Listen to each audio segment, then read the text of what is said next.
Rumah yang terasa asing. Aku selalu tahu rasanya tinggal di rumah sendiri.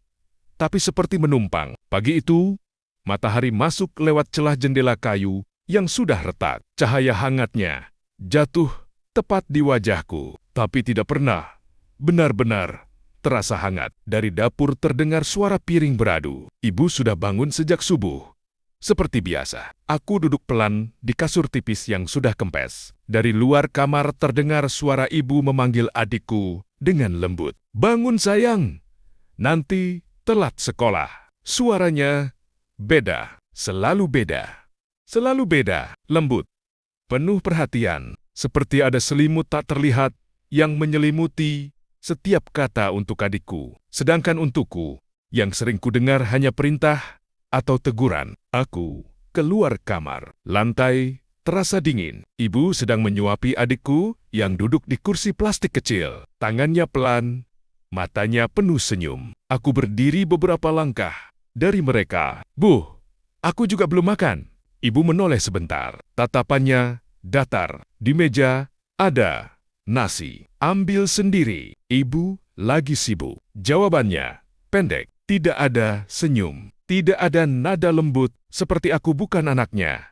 Hanya orang lain yang kebetulan tinggal di situ. Aku duduk di ujung meja. Nasi di piring terasa keras. Lauknya sisa semalam. Sementara adikku di depanku makan telur dadar hangat. Aku mencoba tidak peduli. Tapi hati manusia tidak seperti saklar yang bisa dimatikan. Semakin aku pura-pura kuat, semakin terasa sesak di dada. Dulu aku pikir, ini cuma perasaanku saja. Mungkin aku yang terlalu sensitif. Mungkin semua ibu memang begitu. Tapi, semakin besar, semakin aku sadar. Ada jarak yang tidak pernah hilang antara aku dan ibu. Siang hari sepulang sekolah, aku mendapat nilai tertinggi di kelas. Kertas ulangan itu kusimpan rapi. Di jalan pulang, aku membayangkan wajah ibu bangga. Mungkin kali ini beliau akan tersenyum padaku, seperti saat melihat adikku. "Bu, lihat nilaiku." Aku menyerahkan kertas itu dengan tangan sedikit gemetar. Ibu melirik sekilas sambil menyapu. "Ya sudah, memang tugasmu belajar." Hanya itu. Tidak ada pelukan. Tidak ada kata hebat. Tidak ada apa-apa. Sore harinya adikku pulang membawa gambar coretan warna-warni. Ibu langsung memeluknya. "Bagus sekali anak ibu." Aku berdiri di dekat pintu kamar, memandangi pemandangan itu seperti orang luar yang mengintip kehidupan orang lain. Malam datang pelan. Lampu ruang tamu redup. Aku mendengar ibu tertawa kecil saat mengobrol dengan tetangga di luar. Suara itu lagi bukan suara yang biasa kudapatkan. Aku rebahan, menatap langit-langit kamar yang bercak coklat karena bocor. Dalam gelap, aku berbisik pelan. "Aloh, apa aku memang tidak pantas disayang?" Air mata keluar tanpa suara. Aku menutup mulut dengan tangan agar isaku tidak terdengar. Di rumah ini, menangis pun rasanya seperti kesalahan. Tiba-tiba, pintu kamar sedikit terbuka. Cahaya dari luar masuk tipis. Air mata keluar tanpa suara. Aku menutup mulut dengan tangan agar isaku tidak terdengar. Di rumah ini, menangis pun rasanya seperti kesalahan. Tiba-tiba pintu kamar sedikit terbuka. Cahaya dari luar masuk tipis. Aku cepat menghapus air mata. Bayangan ibu berdiri di depan pintu. Tapi beliau tidak masuk, hanya diam beberapa detik. Lalu menutup pintu kembali. Aku tidak tahu sejak kapan ibu berdiri di situ. Tidak tahu apa beliau melihatku menangis. Tidak tahu apa yang ada di pikirannya. Yang ku tahu hanya satu. Di rumah ini, aku hidup bersama ibu. Tapi kasih sayangnya terasa seperti milik orang lain. Malam itu, aku tidak langsung tidur. Mataku terpejam. Tapi pikiranku terus terjaga. Bayangan ibu yang berdiri di depan pintu kamar terus berputar di kepalaku. Mengapa beliau berhenti di sana, tapi tidak masuk? Udara malam terasa berat. Suara jam dinding di ruang tamu berdetak pelan, seperti menghitung sesuatu yang tak ku mengerti. Aku haus. Tenggorokanku kering karena terlalu lama menahan tangis. Pelan-pelan aku bangun.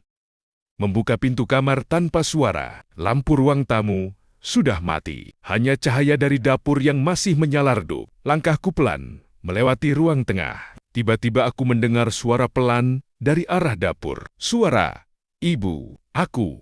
Berhenti. Beliau tidak sendiri. Ada suara perempuan lain.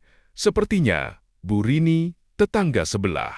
Aku tidak berniat menguping, tapi kakiku seperti menempel ke lantai. Kasihan dia.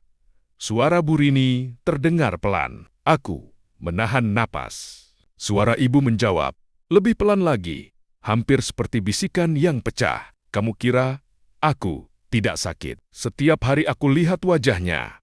Hatiku seperti ditarik ke masa itu. Aku tidak mengerti siapa yang mereka bicarakan. Bu Rini berkata lagi, tapi dia tidak tahu apa-apa. Ibu terdiam lama sebelum menjawab, dan biarlah begitu. Itu lebih baik daripada dia tahu kenapa hidupnya harus seperti ini. Dadaku terasa dingin, seperti ada sesuatu yang besar, tapi tak terlihat berdiri tepat di depanku. Aku mundur pelan, tapi kakiku menyenggol ember. Suaranya kecil, tapi cukup membuat percakapan di dapur berhenti. Sunyi, langkah ibu terdengar mendekat. Aku cepat duduk di kursi ruang makan.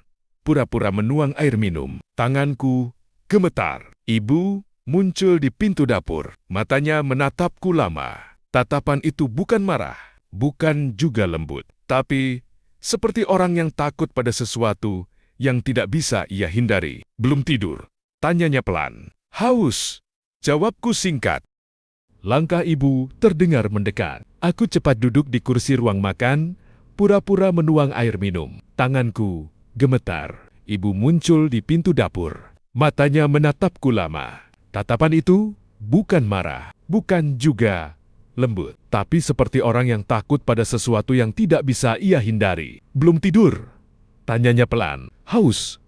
Jawabku singkat. Beliau mengangguk, tidak kembali ke dapur. Tidak juga bertanya apa aku mendengar sesuatu. Tapi suasana di antara kami berubah. Seperti ada dinding baru yang tumbuh dalam satu malam. Aku kembali ke kamar, tapi pikiranku semakin berisik. Masa itu, hidupnya harus seperti ini. Lebih baik tidak tahu. Kata-kata itu berputar-putar. Apa maksudnya? Apa yang sebenarnya terjadi pada hidupku? Kenapa ibu terlihat menahan sesuatu setiap kali menatapku? Aku memeluk lutut di atas kasur. Untuk pertama kalinya, rasa tidak disayang berubah menjadi rasa takut. Takut kalau ternyata ada alasan besar yang selama ini disembunyikan dariku. Di luar kamar, aku mendengar langkah ibu berhenti di depan pintuku lagi. Tidak ada ketukan, hanya bayangan di balik celah bawah pintu. Lama, sangat lama. Lalu perlahan langkah itu menjauh lagi, meninggalkan pertanyaan yang semakin gelap di dalam kepalaku.